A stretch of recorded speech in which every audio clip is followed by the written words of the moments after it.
are 4 books in the Bible that are ancient biographies of Jesus. The Gospel according to Matthew, Mark, Luke, and John. And while individual stories about Jesus and his teachings are familiar to many people, these books have way more to offer if we read them from beginning to end and see how they connect Jesus' story into the overall biblical storyline. So let's talk about how to read the Gospel. First of all, this word gospel. What does it mean? Well, it means good news. Which raises the question, good news about what? Well, in Mark's Gospel, Jesus enters the story announcing that the time is fulfilled. God's kingdom has come near, so turn around and trust this good news. So the good news is about God's kingdom arriving, but what does that mean? Well, it's Jesus' way of summarizing the whole biblical story that leads up to himself. The whole story.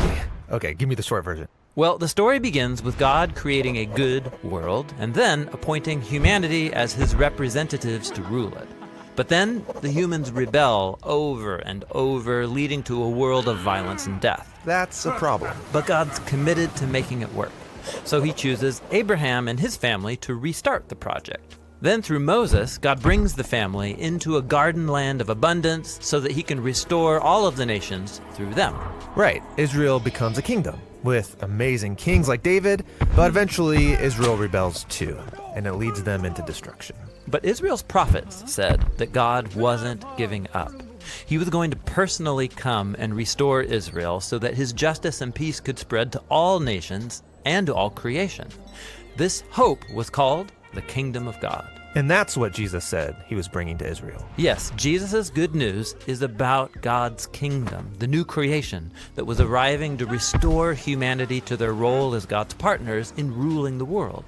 This is why the gospel has so many stories about Jesus liberating people from death and disease, along with all of his teachings about generosity to the poor or forgiveness and loving your enemies. He was inviting people to live in God's new world. Exactly. And so this is one of the main goals of the gospel, to show how Jesus is bringing the whole biblical story to its fulfillment. So that's why the gospel authors are constantly appealing to the Hebrew scriptures while telling the story of Jesus. Yeah, like when Jesus is born in Bethlehem, Matthew reminds us that this was anticipated by the prophet Micah. And he directly quotes from Micah. Yeah, these direct quotes are really common. But more often, the gospel authors weave biblical phrases into the story without telling you, so you can discover it for yourself. Like when Jesus is baptized and God announces from the skies, "You are my son, my beloved. With you I am well pleased." Now, if you do some digging, you'll find that God's statement blends together phrases from 3 biblical texts to identify Jesus as the royal son of David, the seed of Abraham, and the servant who's going to suffer for the sins of his people. Whoa, that is subtle. Yes, and the gospel accounts do this on every page. Every book is constantly showing how all of the biblical stories about Abraham or Moses and David and all the prophets, all of it points forward to Jesus. Now, why are there 4 different accounts? Wouldn't one be enough? Well, the diversity is on purpose. Each of the 4 gospel authors has shaped and arranged their stories about Jesus differently, so they can emphasize different things about him.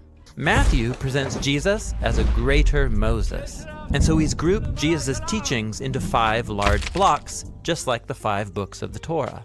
Luke highlights how Jesus is God's royal servant from the book of Isaiah, who brings God's light to the nations.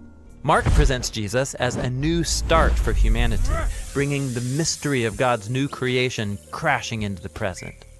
And John focuses on Jesus' claim to be Yahweh, the God of Israel, become human, to do for us what we could never do for ourselves. Those are really different from each other, but they all tell the same basic story. A man from the region of Galilee teaching this good news, but who's ultimately crucified as a criminal. Yes, all 4 books of the gospel are showing how the arrival of God's kingdom through Jesus led him up to the cross, where he was enthroned as the king of God's new world. He's given a robe, a crown, and a scepter.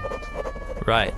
And as Jesus suffers the consequences of humanity's rebellion, he's showing that the power of God's kingdom comes through his love and self-sacrifice. And when he's raised from the dead, we're watching the dawn of the new creation. So, the gospel authors don't just want their readers to know about the good news of God's kingdom.